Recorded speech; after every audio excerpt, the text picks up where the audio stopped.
Israel और Hamas के बीच एक बार फिर भिड़ंत हो गई।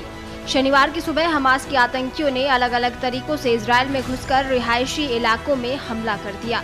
इसके बाद इजरायली सरकार ने हमास के खिलाफ युद्ध की घोषणा कर दी। ये पहली बार नहीं है जब हमास ने या किसी फिलिस्तीनी चरमपंथी द्वारा इजराइल पर हमला किया गया हो। इससे पहले साल 2021 में भी दोनों देशों के बीच युद्ध देखने को मिला था। आपको बता दें, इजराइल की स्थापना के बाद से ही इस विवाद की कहानी शुरू होती है। इजराइल मिडिल ईस्ट में एकलौता यहूदी देश है। इसके पूर्वी हिस्से में वेस्ट बैंक मौजूद है, जहां फिलिस्तीन नेशनल अथॉरिटी फिलिस्तीनियों के लिए सरकार चलाती है। इसे संयुक्त राष्ट्र द्वारा मान्यता मिली हुई है। इजराइल और फिलिस्तीन का विवाद 100 साल से भी ज्यादा पुराना है। पहले विश्व युद्ध में जब ओटोमन साम्राज्य हारा तो फिलिस्तीन वाले हिस्से को ब्रिटेन ने अपने कब्जे में ले लिया। उस वक्त इजराइल नहीं था, लेकिन द्वितीय विश्व युद्ध के बाद यहूदियों के लिए अलग देश की मांग होने लगी। इस दौरान संयुक्त राष्ट्र द्वारा यहूदियों के मिडिल ईस्ट का वो स्थान दिया गया जहां इस्लाम, ईसाइयों और यहूदियों को पवित्र स्थल यरूशलेम बसा हुआ है।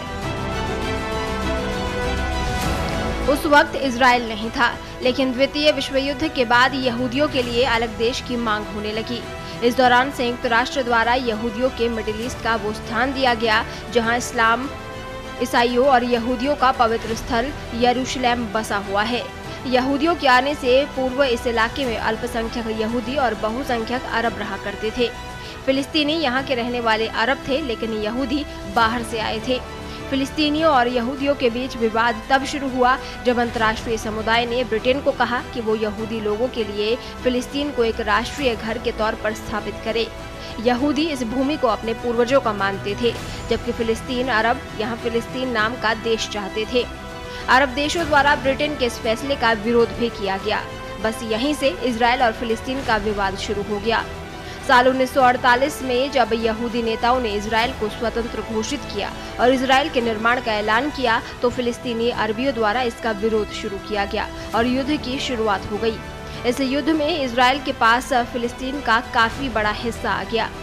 आपको बता दें, इसके बाद एक बार फिर अरब ने फिलिस्तीन की तरफ से इजराइल से लड़ाई लड़ी। इसका परिणाम ये हुआ कि फिलिस्तीन को अपनी और जमीन गंवानी पड़ी और फिलिस्तीन कम भाग में सिमट कर रह गया। जॉर्डन के हिस्से में जो जमीन आई उसे वेस्ट बैंक नाम दिया गया। वहीं मिस्र के कब्जे वाली जमीन को गाजा स्ट्रिप या गाजा पट्टी कहा गया। वहीं यरूशलेम को पश्चिम में इजराइल सुरक्षा बलों ने और पूर्व में जॉर्डन के सुरक्षा बलों ने बांट लिया। बिना किसी शांति समझौते के ये बंदरबाट किया गया। हालांकि इसके बाद साल 1968 में एक निर्णायक लड़ाई मिडिल ईस्ट में देखने को मिली, जब कई गल्फ देशों ने इजराइल पर हमला कर दिया, लेकिन इस युद्ध में उन्हें हार का सामना करना पड़ा।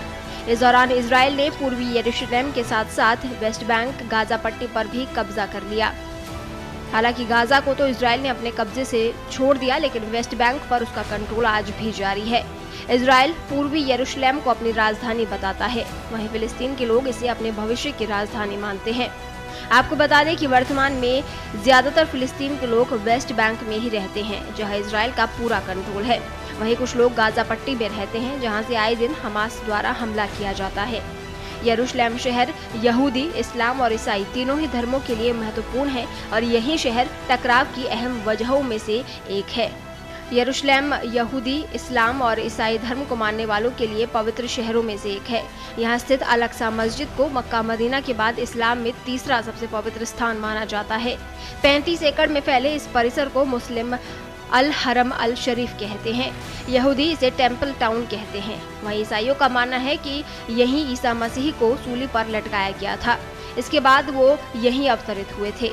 इसी के भीतर ईसा मसीह का मकबरा है। यहूदियों का सबसे पाक स्थल डोम ऑफ द रॉक भी यहीं स्थित है। ऐसे में स्थान को लेकर वर्षों से यहूदियों और फिलिस्तीनियों के बीच विवाद जारी है। ब्यूरो रिपोर्ट, पत्रिका टीवी।